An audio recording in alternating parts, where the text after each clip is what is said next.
My name is Larissa Newman. I am teaching a math lesson today to my special education student, Tammy. She is an 8th grade student, but her comprehension level is that of a 2nd or 3rd grader. The math lesson that I've chosen for her today is counting money. She's been working with money. She's been working with play money so that she can do more things on her own as she gets older. Her, excuse me, the goal today is for her to be able to count the money on her own, be able to add amounts of money and subtract amounts of money to get the total that she needs, and also be able to make a purchase on her own. This will end up being a week-long lesson, but today's lesson will cover understanding place value, being able to hold the money, have a tangible source of money, the play money, so that she can count it out and understand what she's adding together and what her sum total will be. So first, to start with today, she's going to be asked to verify the cents by addressing the place values behind the decimals and what's in front of it. And then also she will have 2 amounts. She'll work 2 problems that are addition, 2 that are subtraction, and then she will have 2 word problems. And myself and the teacher's aide will be with her. We will work through the first problem of each set entirely with her and have her identify each amount before she writes anything down on paper, or will also have the opportunity to go to the whiteboard and stand up and do it on her own. It will be a one-on-one lesson. She won't have to worry about other students being in the room with her to watch her or have her feel self-conscious about this. So she's going to, her first 2 problems are addition. We will work through them with her. We will give her the amounts and ask her the place values behind the decimals so that she knows the tens, the hundredths, and then she'll know the dollar amount. And then we'll ask her to write them down and walk her through the first the first problem so that she understands the decimal has to line up, so that whenever she begins adding, she will carry her numbers and bring the totals down, and the decimal will stay in the same place so that her cents will stay in the correct place, and she will only have the tens and the hundreds.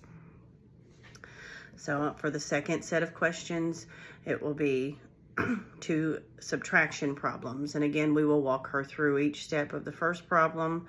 And just like with the addition and the subtraction on the second problem, we will question her and ask her what numbers come next and how she needs to write it down, and what each number adds up to be, what the difference will be in each, and if she needs to borrow from the number before it or carry. In addition, borrowing or carrying, whether it's addition or subtraction, these are things that we've been working on all year so that she can understand how each equation works. And then when we get to the word problems, we will walk her through the first word problem entirely, and we will read it to her. It'll be a real life scenario, so that if she were to go to a fast food restaurant or go to a store and purchase an item, and she can see how much it is and see what the total is after taxes. And if she is told a total, then she will be able to write those down so that she can, if she goes to a restaurant, then she will see the order amount and then the taxes to be added to it. And that's how the word problem reads. It'll be, this is the amount before taxes, and then when you add taxes to it, what is your total amount? So she will add those together and give us the sum total. But we will walk her through each step. We will question her on how the word problem reads, what number should be first, what is the larger number, what is the smaller number, how do we line those up? Let's write those on the board and show that we know how to bring those down, how to carry our numbers if it goes over 10. And then on the second word problem, it will also be addition, and then we will work towards subtraction word problems. So this lesson is going to impact her in just giving her a little more independence and letting her understand what she needs if she is to go into a store. She's getting older. These are life lessons that she's going to need to carry her throughout life, and just give her a little more independence. Even though her comprehension levels may be low, she is able to work with that play money and have an understanding of just simple things that she can do on her own.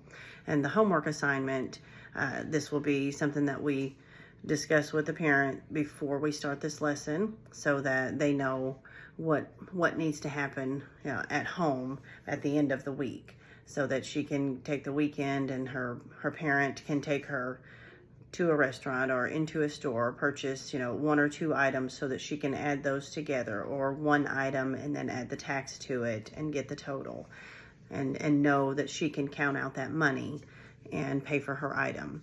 Or if she has, let's say her item is $12.17 and she pays with a $20 bill, then she could take the difference between $20 and $12.17. So she would know what her total is, and she would know how to count out that money afterwards and know what she has left over. Or if she has that money and she's got two totals that she needs to add together, then she could know that she could put that change together. She could put those bills together, something that she could do on her own. So this will drive her future lessons just for addition and subtraction, which is what we'll be working with for the next few weeks to help her feel more confident in her math skills